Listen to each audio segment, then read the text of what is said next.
2000년 전 이스라엘은 깊은 어둠 속에 있었습니다. 너무나 강력한 로마 제국의 압제 아래 유대인들은 자유를 잃었죠. 세금이 허덕이면서 하루하루 버티며 살아가고 있었습니다. 심지어 하나님의 말씀도 말라기 이후로 400년 동안이나 기록되지 않았습니다. 선지자의 예언은 끊어진 듯 했고 하나님의 은혜는 멈춘 듯 보였죠. 그 긴 침묵 속에서 유대인들은 두 가지 희망을 붙들었습니다. 첫 번째는 정치적 희망이었습니다. 다윗과 같은 강력한 왕 메시아가 와서 자기들을 해방시켜 줄 것이라는 그런 기대였습니다. 또 둘째는 종교적 경건이었습니다. 하나님이 주신 율법을 우리가 잘 지키면 하나님이 우리와 함께 하시고 다시 은혜를 주시리라 라고 하는 그런 희망을 가졌던 것입니다. 자, 그럼에도 불구하고 그 희망은 이루어지지 않고 세월만 야속하게 속절없이 흘러가기만 하는 것처럼 보였습니다. 오히려 그들이 갖고 있었던 희망으로 점점 그들의 마음은 더 무겁게 만들어 갔습니다. 종교적 규칙은 그들의 영혼을 오히려 더 얽매이게 만들었던 거죠. 자, 그래서 유대인들은 원망 섞인 질문을 던집니다. 하나님이 정말 살아계신가? 하나님이 정말로 살아계시다면 어떻게 이런 일이 일어날 수가 있을까? 여러분, 이러한 유대인들의 모습이 오늘날 우리의 모습과 유사하지 않습니까? 많은 성도들이 지속되는 고난 가운데 하나님께 원망 섞인 질문을 던집니다. 정말 하나님이 살아계신가? 정말 하나님이 살아계시다면 어떻게 이런 일이 일어날 수가 있는가? 자, 그때 요한복음은 놀라운 선언을 합니다. 1절과 4절에 태초에 말씀이 계시니라. 그 말씀이 우리 가운데 거하시네. 하늘의 침묵이 깨어진 거죠. 하나님이 직접 우리 가운데 인간으로 오셨습니다. 우리의 삶의 한가운데 장막을 치셨습니다. 그분 안에는 생명이 있었고 그 생명은 사람들의 빛이 됐습니다. 이 요한복음의 시작은 하나님의 위대한 비전의 선언입니다. 하나님은 변치 않는 진리를 역사 속에 새기셨습니다. 어둠이 빛을 이길 수 없다. 어둠이 빛을 이길 수 없다. 그리고 우리에게 은혜 위에 은혜를 주시며 새로운 시대를 열어 가셨습니다. 우리의 삶 가운데 오신 예수님이 말씀하십니다. 나는 너의 생명이다. 나는 너의 빛이다. 나는 너의 은혜다. 아멘. 오늘 본문은 우리의 삶에 너무나 깊은 의미와 교훈을 담고 있습니다. 오늘 말씀은 여러분의 인생에 가장 중요한 메시지가 될 것입니다. 그러므로 말씀을 잘 듣고 큰 은혜 받으시기를 축복합니다. 자, 첫 번째 메시지, 말씀 대신 하나님, 예수 그리스도에 대해서 살펴보겠습니다. 자, 오늘 본문은 이렇게 시작하죠. 1절에 태초에 말씀이 계시니라. 태초에 말씀이 계시니라. 자, 여기 말씀은 지난주에 말했죠. 성경 원문 헬라어에 로고스라는 단어로 쓰여 있습니다. 로고스. 여러분, 로고스와 레마라는 단어 많이 들어봤죠? 로고스와 레마 들어보셨습니까? 둘 다 말씀이라는 의미가 담겨 있습니다. 그래서 이 로고스와 레마에 대해서 헷갈려하는 분들이 많이 있어요. 자, 로고스와 레마 어떤 차이가 있을까요? 먼저 로고스와 레마에 대해서 살펴볼 필요가 있습니다. 자, 이 로고스는 헬라어죠. 성경 원문, 신약 성경 원문에 쓰여진 단어니까 헬라어입니다. 헬라어로 뜻은 말씀, 이성, 근원적인 원리라는 뜻이에요. 원래 그런 뜻입니다.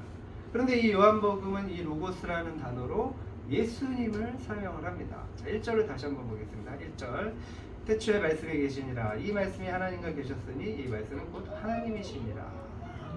이 요한복음이 말하는 로고스는 어떤 철학적 개념이 아닙니다. 뭐예요? 모든 것을 창조하시고 다스리시는 하나님의 인격적인 말씀, 바로 예수님을 가리키는 것입니다. 자, 이 로고스를 어떤 책으로 예로 든다면 이 로고스는 책 전체와 같습니다. 책 전체. 그러니까 책 전체에는 뭐가 담겨 있습니까? 저자의 뜻과 이야기가 담겨 있죠. 자, 다 들어가 있죠. 그것처럼 로고스는 하나님의 전체적인 뜻과 계획을 담고 있는 거예요. 하나님의 전체적인 뜻과 계획을 담고 있는 겁니다. 자, 그럼 레마는 뭡니까? 레마는 무슨 뜻이에요? 이 레마는 현재 내게 들려오는 말씀이라는 의미가 강합니다. 현재 내게 들려오는 말씀. 자, 성경에서 레마는 특정 순간 하나님께서 개인적으로 주시는 말씀을 뜻할 때 사용됩니다. 자, 로마서 10장 17절을 보십시오. 로마서 10장 17절 다 같이 읽겠습니다. 시작. 그러므로 믿음은 들음에서 나며 들음은 그리스도의 말씀으로 말미암았느니라. 자, 레마는 바로 하나님이 오늘 지금 내 상황 속에서 들려주시는 말씀이에요. 그러니까 레마도 책으로 비유를 한다면 뭡니까? 책을 읽다 보면 어떻게 돼요? 책을 읽다 보면 어떤 한 문장이 내 마음을 강력하게 울릴 때가 있죠. 그래서 울림이 있다 뭐 이런 말을 하기도 합니다. 그런 한 문장과 같은 거예요. 이 책이라고 하는 전체 안에서 내 삶을 바꾸는 지금의 한마디가 되는 겁니다. 자, 정리하면 요한복음 당시 헬라 철학자들은 로고스를 세상을 움직이는 이성, 우주의 질서라고 불렀습니다. 반면에 유대인들은 로고스를 하나님의 지혜, 하나님의 자기 계시라고 생각을 했습니다. 자, 그런데 요한복음은 이 로고스를 그 로고스가 하나님이시다, 만물이 그로 말미암아 지음 받았다라고 말하는 거예요. 그러니까 요한복음이 말하는 로고스는 하나님 자신이자 세상의 모든 근원이 되신다라는 것입니다. 그럼 다시 책을 생각해 보세요. 책에는 저자의 세계관과 이야기가 전부 들어있습니다. 그게 로고스예요. 그런데 그 책을 읽는데 그 책 속에 있는 어떤 한 문장이 갑자기 나의 마음을 울리고 또 내 삶을 흔들어 놓을 때가 있습니다. 이게 바로 레마인 거예요. 로고스는 하나님이 주신 전체 이야기라면 레마는 그 전체 이야기 속에서 지금 내 마음에 꽂히는 한마디예요. 우리가 신앙생활을 하다 보면 이 두 가지가 함께 일어납니다.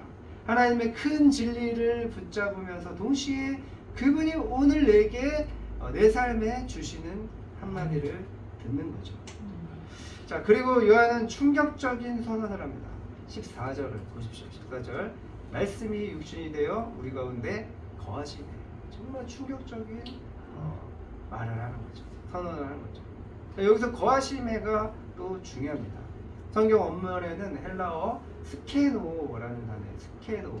장막을 치다라는 단어입니다. 장막을 치다. 요한계시록에도 나오죠. 자, 즉 하나님은 하늘 높은 곳에서 멀리 떨어진 분이 아니라는 것입니다. 하나님은 우리와 상관없는 그런 신이 아니라는 거예요. 멀리 떨어져서 우리를 상관 안 하는 그런 분이 아니라는 겁니다. 우리 가운데 거하시는 분이시라는 거예요. 그냥 잠깐 들린 정도가 아니라는 겁니다. 아예 장막을 쳐서 우리와 함께 사신다는 거예요. 자, 구약에서 하나님은 어디에 임하셨습니까? 성막에 임하셨습니다. 성막.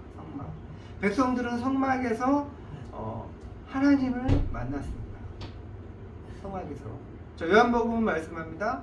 이제 그 성막이 바로 예수 안에서 완전히 이루어졌다. 그 성막이 예수 안에서 완전히 이루어졌다. 자, 예수님이 우리 가운데 장막을 치셨다는 것은 하나님과 연결되는 접속점이 이제 우리의 삶의 한복판에 생겼다는 것입니다. 더 이상 멀리 가지 않아도 된다는 거예요. 누구든지 예수님을 믿기만 하면 언제든 그 예수님과 연결된다는 것입니다. 그렇습니다, 여러분. 하나님은 멀리 계신 분이 아니죠. 우리가 입원했을 때도 우리와 함께 하시는 분이십니다. 우리 옆에 계시는 분이에요. 우리가 야근을 할 때도 우리 바로 옆에 계십니다. 우리가 길을 갈 때도 우리 옆에 계십니다. 우리가 고난 가운데 눈물을 흘릴 때에도 옆에 계셔서 함께 하시는 분이신 것입니다. 아멘. 어거스틴은 이렇게 고백합니다. 우리 마음은 주 안에서 안식할 때까지 늘 불안합니다. 우리 마음은 주 안에서 안식할 때까지 늘 불안합니다. 자, 반대로 말하면 우리 마음이 주 안에서 안식할 수 있다는 거죠. 그 주님이 지금 우리와 함께 하고 계십니다. 언제든지 내가 주님을 찾고 주님을 의지하고 그러면 안식을 주신다는 거죠. 아멘. 동시에 하나님이 내 삶 가운데 오셨다면 내 삶은 더 이상 예전과 같을 수가 없는 것입니다. 내 집, 내 직장, 내 인간관계가 성막이 됐다면 거기서 우리는 어떻게 해야 돼요? 거룩하게 살아야 되는 것입니다. 아멘. 진실하게 살아야 되는 것입니다. 아멘. 어떤 신학자는 이렇게 말했습니다. 예수의 임재는 새 창조의 시작이다. 예수의 임재는 새 창조의 시작이다. 아멘.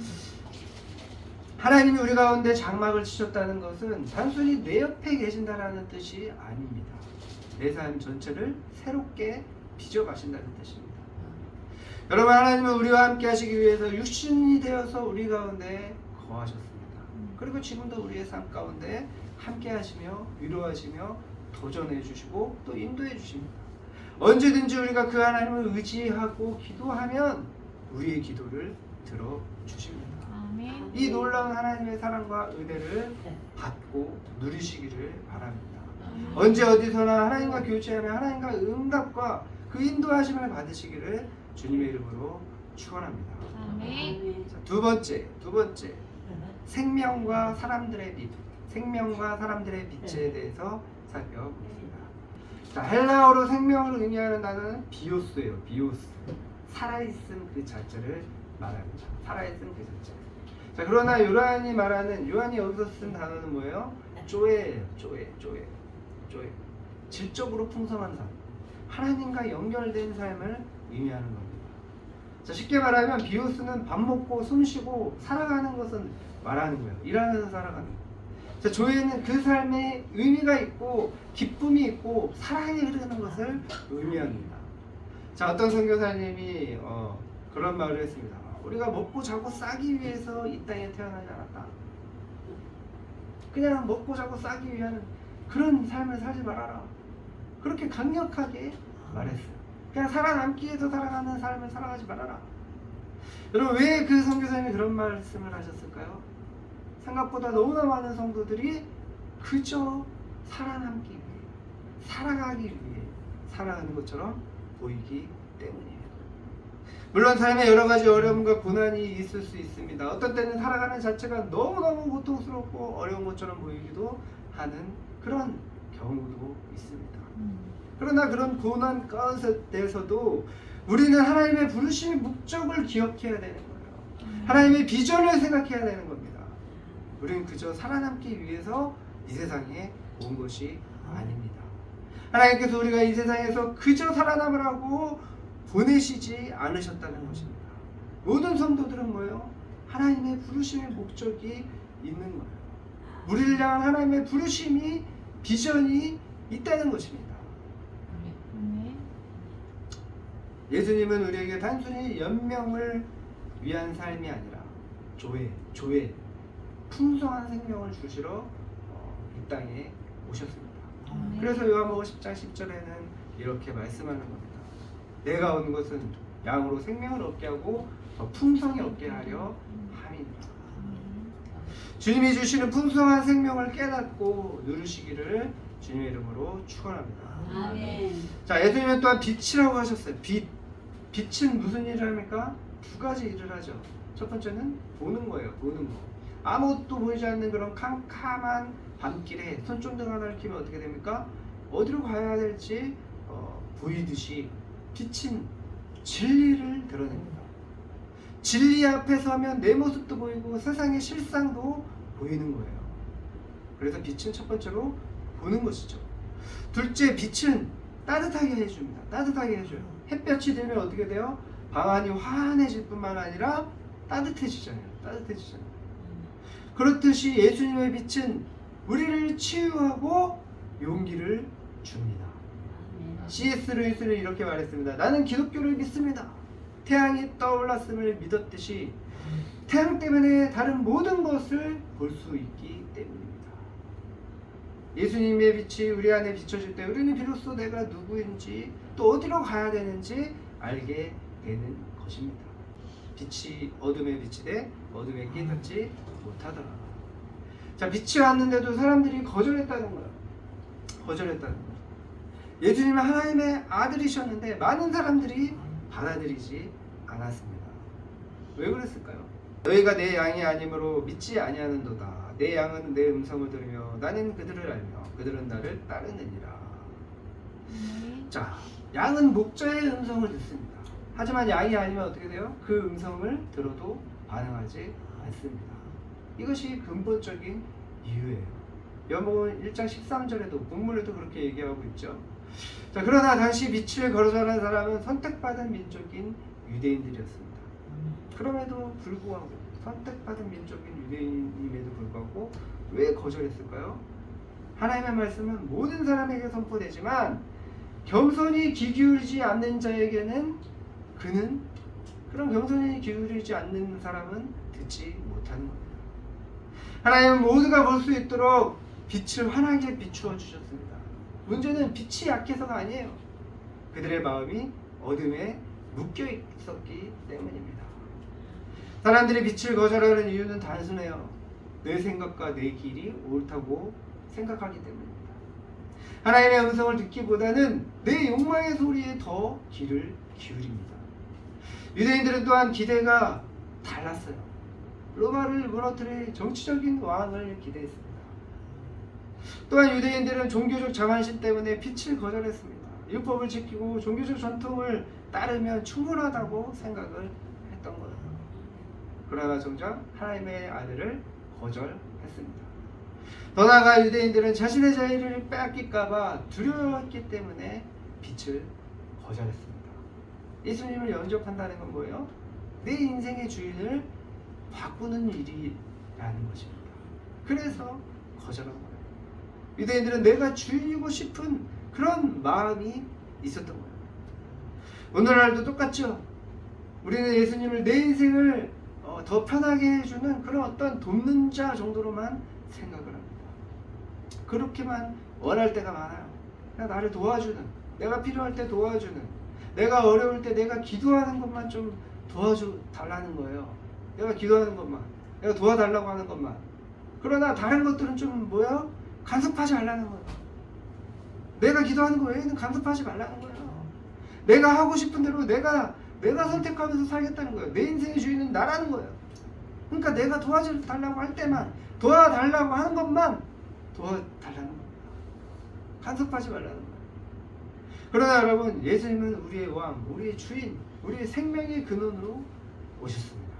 자, 영접하는 자 곧 그 이름을 믿는 자들에게는 하나님의 자녀가 되는 권세를 주셨으니.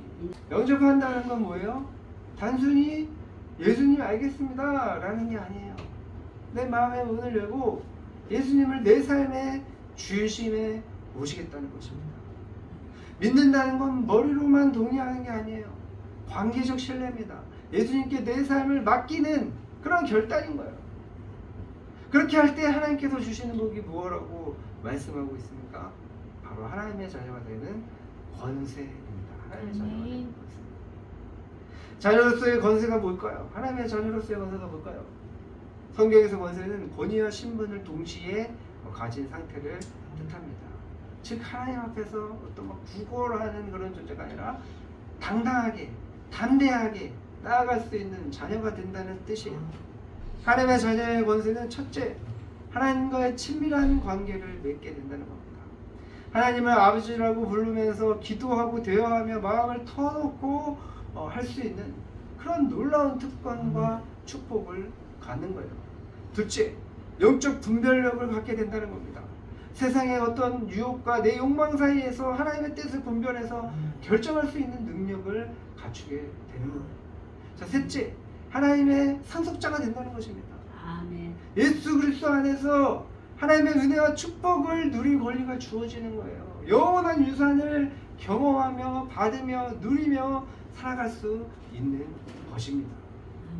주님의 자녀가 되는 것은 두려움이 사라지고 기도와 삶에서 담대함을 누리면서 날마다 은혜 위에 은혜를 경험하게 되는 것입니다. 얼마나 놀라운 축복입니까? 얼마나 놀라운 특권입니까? 예수님은 우리에게 단순한 생존이 아니라 풍성한 생명, 조회를 주셨습니다. 예수님은 생명의 빛으로 오셨습니다. 그러나 그것을 받으려면 뭐가 필요합니까? 영접하고 믿는 결단이 필요한 것입니다. 여러분, 오늘 다시 한번 우리 주님의 믿음의 결단을 하시기 바랍니다. 아멘. 그럴 때 그저 살아나는 정도가 아니라, 그저 버티며 살아가는 정도가 아니라 풍성한 삶을 살게 될 줄 믿습니다. 아멘. 하나님의 자녀로서 놀라운 권세를 누리게 될 줄 믿습니다. 아멘. 자, 세 번째, 은혜 위에 은혜에 대해서 살펴보겠습니다. 요한은 예수님을 설명하면서 16절에서 이렇게 말합니다. 우리가 다 그의 충만한 데서 받으니 은혜 위에 은혜로라. 은혜 위에 은혜로라. 자, 여기서 위에라는 단어는 끊임없이 이어지는 은혜라는 의미입니다. 파도를 칠 때 파도가 어떻게 옵니까? 파도가 오고 나면 또 뒤에 파도가 오고 또 뒤에 파도가 오죠. 그렇듯이 은혜가 끊임없이 이어진다라는 뜻입니다. 그러니까 어제 주셨던 은혜로 오늘을 버티는 게 아니에요. 오늘은 새 은혜로 살고 또 내일은 또 내일의 새 은혜로 살아갈 수 있게 하신다는 그런 약속인 거예요. 이스라엘 백성들이 출애굽을 했을 때 광야를 지나갔습니다. 여러분, 광야가 어떤 것입니까? 아무것도 없는 곳이죠. 먹을 것이 없는 곳이에요. 사람이 살 수 없는 곳입니다. 그러나 이스라엘 백성에게 하나님은 만나를 공급해 주셨습니다. 그런데 어제의 만나로 오늘을 살아갈 수 있습니까? 그렇지 않죠. 하나님은 날마다 만나를 공급해 주셨습니다. 매일매일 새로운 은혜를 주셔서 날마다 그 은혜로 살 수 있게 도와주신 것입니다. 여기서 우리는 두 가지 중요한 교훈을 깨닫습니다. 첫째, 어제의 은혜에 안주하지 마라. 어제의 은혜에 안주하지 마라. 과거의 간증은 너무너무 감사하죠. 그러나 하나님은 오늘도 새로운 은혜를 주십니다. 여러분, 매일 아침에 이렇게 기도하시기 바랍니다. 주님, 오늘의 새 은혜를 주십시오. 오늘의 새 은혜를 주십시오. 아멘. 아멘. 주님이 주시는 은혜 아니면 진정한 생명인 조회의 삶은 살아갈 수 없는 것입니다. 살아있다 하나 죽은 자로다. 그런 인생이 되는 거예요. 죽지 못해 사는 인생이 되는 거예요. 자, 둘째, 은혜는 파도처럼 연속적이다. 은혜는 파도처럼 연속적이다. 우리 주님은 우리의 실패 위에도 회복의 은혜를 주십니다. 우리의 눈물 위에도 다시 위로의 은혜를 주십니다. 절망 위에도 다시 소망의 은혜를 주십니다. 넘어져도 다시 일어서는 그런 은혜가 덮입니다. 아멘. 아멘. 미국의 복음주의 작가 코리 텐 붐 여사는 세계 2차 대전에서 유대인들을 숨겨주다가 가족과 함께 나치 수용소에 갇혔습니다. 얼마나 그 고통이 컸겠습니까? 거기서 그녀의 언니 베치는 굶주림과 고통 속에서 이 코리 텐 붐 여사에게 이렇게 말했습니다. 코리, 어둠이 깊을수록 하나님의 은혜는 더 깊어진단다.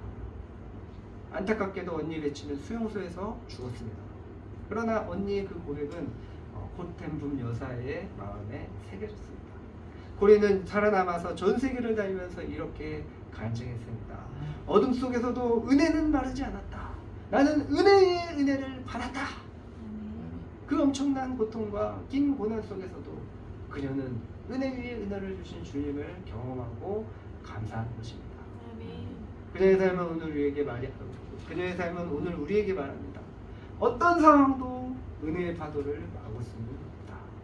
하나님의 은혜는 매일 새롭다. 여러분, 예수님은 우리에게 생명과 빛을 주십니다. 뿐만 아니라 끊임없이 이어지는 은혜의 파도를 주십니다. 그러므로 여러분, 어제의 은혜를 만족하지 맙시다. 오늘은 오늘의 은혜를 구하며 삽시다. 또한 실패와 눈물 위에도 다시 덮이는 그 은혜를 믿으십시다. 아멘. 말씀을 마치겠습니다. 여러분, 본문이 전하는 세 가지 복음을 반드시 마음에 새기시기를 바랍니다. 첫째, 말씀이신 하나님 예수 그리스도. 하나님이신 예수께서 친히 장막을 치시고 우리 곁에 오셨습니다. 여러분, 신앙은 지식이 아니라 임재입니다. 만남입니다. 말씀이신 주님을 만나야 하는 것입니다. 두 번째, 생명과 빛이신 예수 그리스도. 생명과 빛이신 예수 그리스도. 예수 안에 있는 생명은 그저 숨쉬는 삶이 아니라 풍성하고 의미 있는 삶입니다. 예수가 빛이 되어 우리 길을 비추시고 마음을 따뜻하게 해주십니다.